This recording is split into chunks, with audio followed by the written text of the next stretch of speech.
전능하사 천지를 만드신 하나님 아버지를 내가 믿사오며 그 외아들 우리 주 예수 그리스도를 믿사오니 이는 성령으로 잉태하사 동정녀 마리아에게 나시고 본디오 빌라도에게 고난을 받으사 십자가에 못 박혀 죽으시고 장사한 지 사흘 만에 죽은 자 가운데서 다시 살아나시며 하늘에 오르사 전능하신 하나님 우편에 앉아 계시다가 저리로서 산자와 죽은 자를 심판하러 오시리라.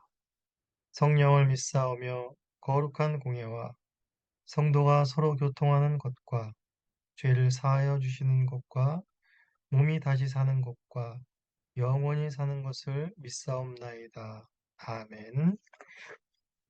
네, 이 시간 우리 찬송하시겠습니다. 찬송은 찬송가 94장 1절과 2절을 찬송하시겠습니다. 주 예수보다 더 귀한 것은 없네. 이 세상 부귀와 바꿀 수 없네. 영축을 내 대신 돌아가신 그 놀라운 사랑 잊지 못해. 세상 즐거움 다 버리고 세상 자랑 다 버렸네. 주 예수보다 더 귀한 것은 없네. 예수밖에는 없네. 주 예수보다 더 귀한 것은 없네. 이 세상 명예와 바꿀 수 없네. 이전에 즐기던 세상 일도 주 사랑하는 마음 뺏지 못해.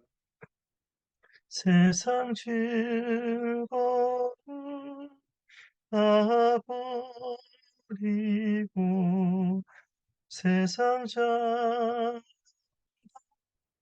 버렸네. 주 예수보다 더 귀한 것은 없네. 예수밖에는 없네.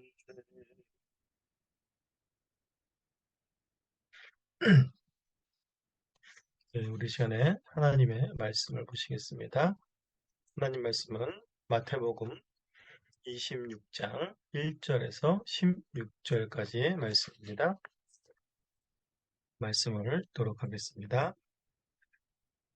예수께서 이 말씀을 다 마치시고 제자들에게 이르시되 너희가 아는 바와 같이 이틀이 지나면 유월절이라 인자가 십자가에 못 박히기 위하여 팔리리라 하시더라. 그때 대제사장들과 백성의 장로들이 가야바라 하는 대제사장의 관정에 모여 예수를 흉계로 잡아 죽이려고 의논하되 말하기를 밀란이 날까 하노니 명제례는 하지 말자 하더라. 예수께서 베다니 나병 환자 시몬의 집에 계실 때에 한 여자가 매우 귀한 향유 한 옥합을 가지고 나와서 식사하시는 예수의 머리에 부으니 제자들이 보고 분기하여 이르되 무슨 의도로 이것을 허비하느냐? 이것을 비싼 값에 팔아 가난한 자들에게 줄 수 있었겠도다 하거늘 예수께서 아시고 그들에게 이르시되 너희가 어찌하여 이 여자를 괴롭게 하느냐? 그가 내게 좋은 일을 하였느니라. 가난한 자들은 항상 너희와 함께 있거니와 나는 항상 함께 있지 아니하리라. 이 여자가 내 몸에 이 향유를 부은 것은 내 장례를 위하여 함이니라. 내가 진실로 너희에게 이르노니 온 천하에 어디서든지 이 복음이 전파되는 곳에서는 이 여자가 행한 일도 말하여 그를 기억하리라 하시니라. 그때 열둘 중에 하나인 가룟 유다라 하는 자가 대제사장들에게 가서 말하되 내가 예수를 너희에게 넘겨주리니 얼마를 주려느냐 하니 그들이 은 30을 달아주거늘 그가 그때부터 예수를 넘겨줄 기회를 찾더라. 하나님의 말씀입니다. 하나님께 감사합니다. 예수님께서는 이제 어제까지 감람산에서의 강화를 마치시고 이제 제자들에게 아주 중요한 말씀을 하십니다. 인자가 십자가에 못 박히기 위하여 팔릴 것을 말씀하십니다. 예수님은 16장부터 시작하여서 죽으시고 살아나실 것을 계속 말씀해 오셨습니다. 그러나 제자들은 그 의미에 대하여 무지하였고 오늘 본문에서도 여전히 그 무지한 모습을 벗어나지 못하고 있음을 보여줍니다. 예수님은 각별히 자신이 죽으실 것과 유월절을 연결시키면서 말씀하셨습니다. 유대인들에게 유월절은 너무나 중요한 절기이죠. 이들의 조상이 애굽의 종에서 하나님의 백성으로 바로 구원을 받은 날입니다.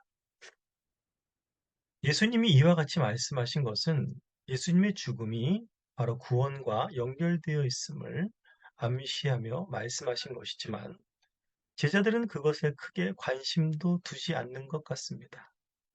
오히려 14절을 보시면 12제자 중에 한 명이요 돈꾀를 맡았던 가룟 유다는 예수님을 잡아 죽이려고 흉계를 꾸미는 대제사장들에게 찾아가서 예수님을 넘겨주고 돈을 받을 것을 흥정하였습니다.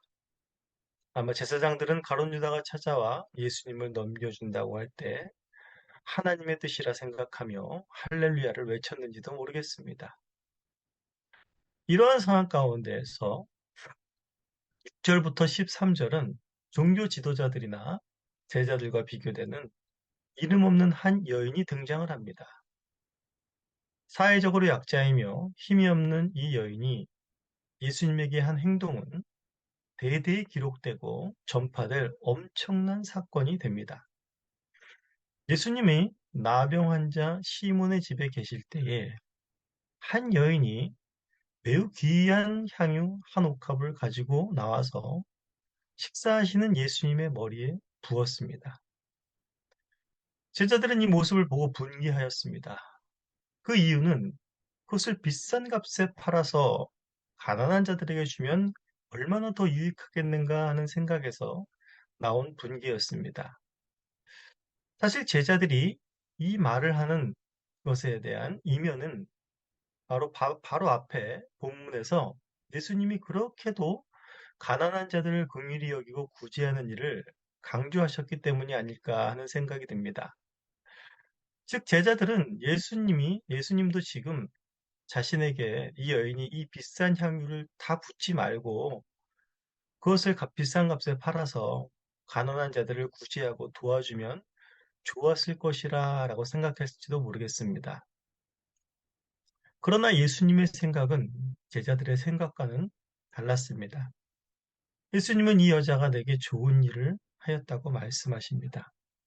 그리고 가난한 자들은 항상 너희와 함께 있지만 나는 너희와 항상 함께 있지 않는다라고 말씀을 하십니다. 예수님은 이제 자신의 죽음이 임박하여서 제자들과 잠시 헤어지게 됨을 말씀하시는 것입니다. 예수님은 이에 더 나아가서 여인이 나에게 향유를 부은 이 행동은 내 장래를 위한 것이라고 말씀하십니다. 그리고 이 행동은 온 천하에 이 복음이 전파되는 곳에는 이 여자가 행한 일도 말하여 그를 기억하리라 라고 말씀을 하십니다.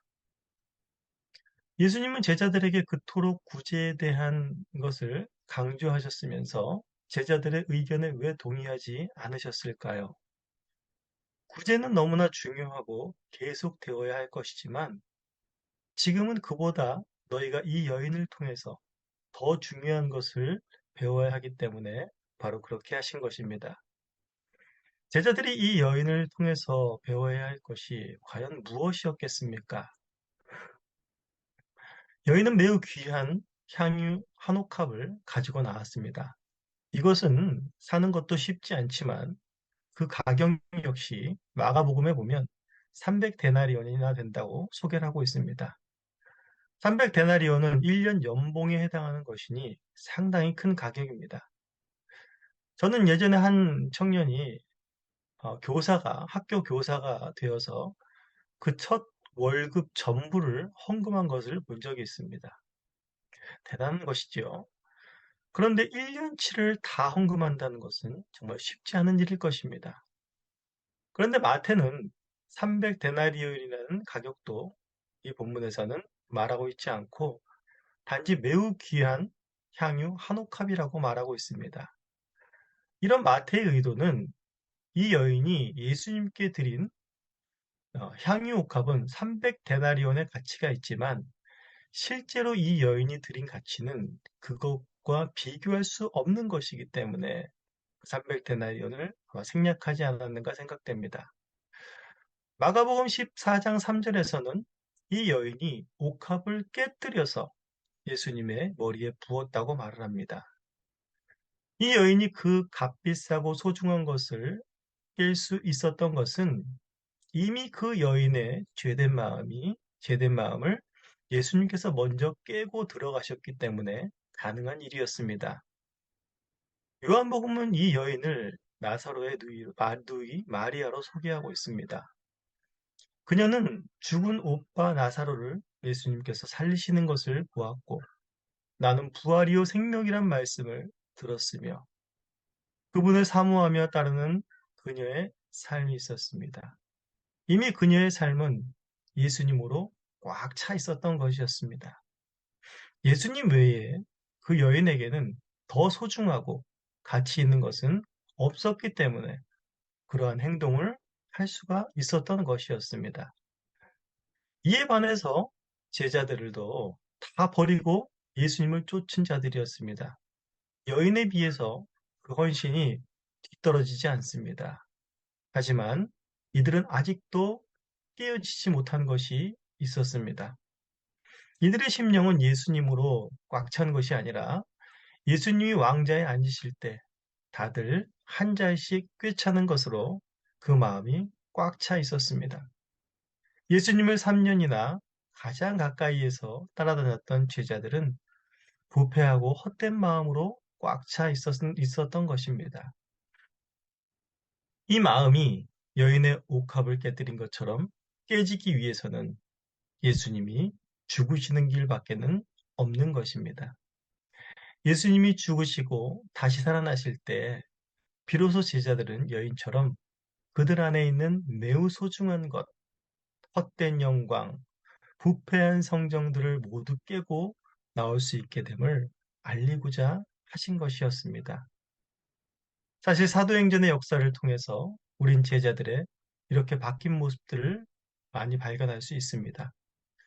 대표적으로 걷지 못해 성전 미문의 연자 구걸하는 자에게 베드로의 한 말을 우리는 잘 기억하고 있습니다.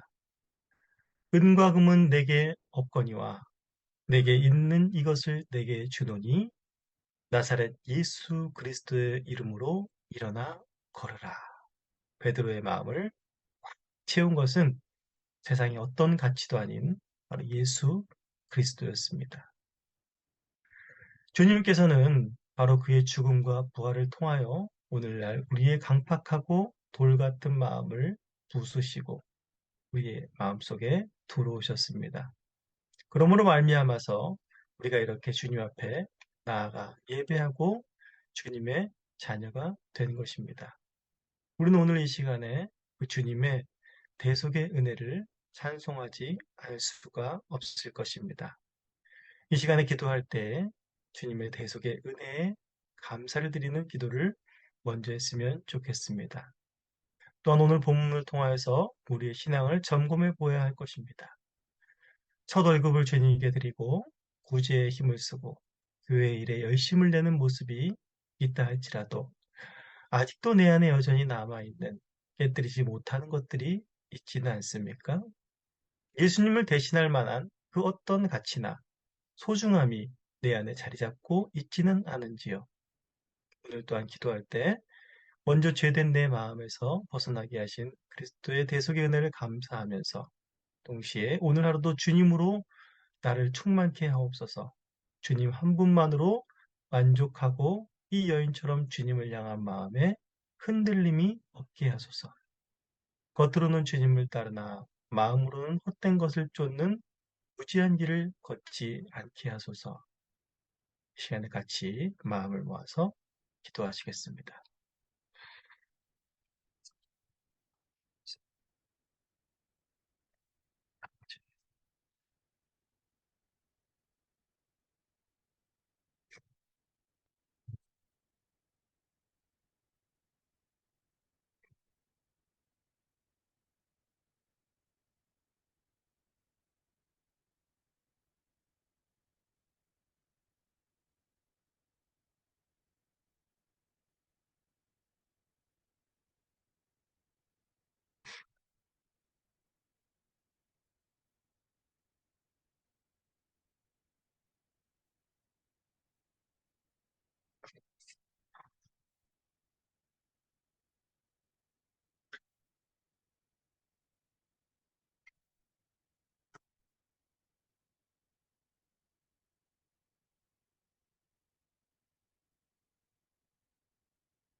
기도를 정리하시겠습니다. 기도합니다. 하나님 아버지, 오늘 이 아침에도 우리를 깨우시고 주님을 바라보고 주의 말씀을 청종케 하시니 감사합니다. 오늘 말씀을 통하여서 주님의 대속의 은혜가 얼마나 크고 놀라우며 은혜로운 것인가를 다시 한번 생각해 보게 됩니다.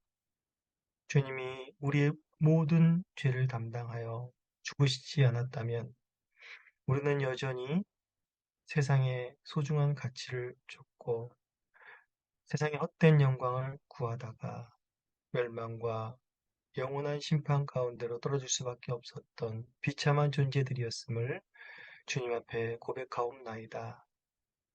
이러한 강팍하고 돌 같은 마음을 주님의 죽으심으로 깨어 부수고 들어와 우리의 주인이 되어 주시고 우리를 다스려 주시니 이 은혜에 우리는 감사와 찬송과 영광을 돌릴 수밖에 없사옵나이다. 오늘 이 하루도 우리가 세상 속에 살아갈 때에 세상이 쫓는 헛된 영광을 쫓아 살아가지 않게 하시며 우리의 모든 것 대신 주님 한 분으로 만족하고 주님의 다스리심 가운데에 온전히 순종하며 주님과 함께 동행하는 복된 삶 살게 하여 주시옵소서. 감사합니다. 예수님의 이름으로 기도합니다. 우리 다 함께 주님께서 가르쳐 주신 기도로 이 아침에 새벽 기도회를 마치겠습니다. 하늘에 계신 우리 아버지여, 이름이 거룩히 여김을 받으시오며 나라가 임하시오며 뜻이 하늘에서 이루어진 것 같이 땅에서도 이루어지이다. 오늘 우리에게 일용할 양식을 주시옵고 우리가 우리에게 죄 지은 자를 사하여 준 것 같이 우리 죄를 사하여 주시옵고 우리를 시험에 들게 하지 마시옵고 다만 악에서 구하시옵소서. 나라와 권세와 영광이 아버지께 영원히 싸움나이다. 아멘.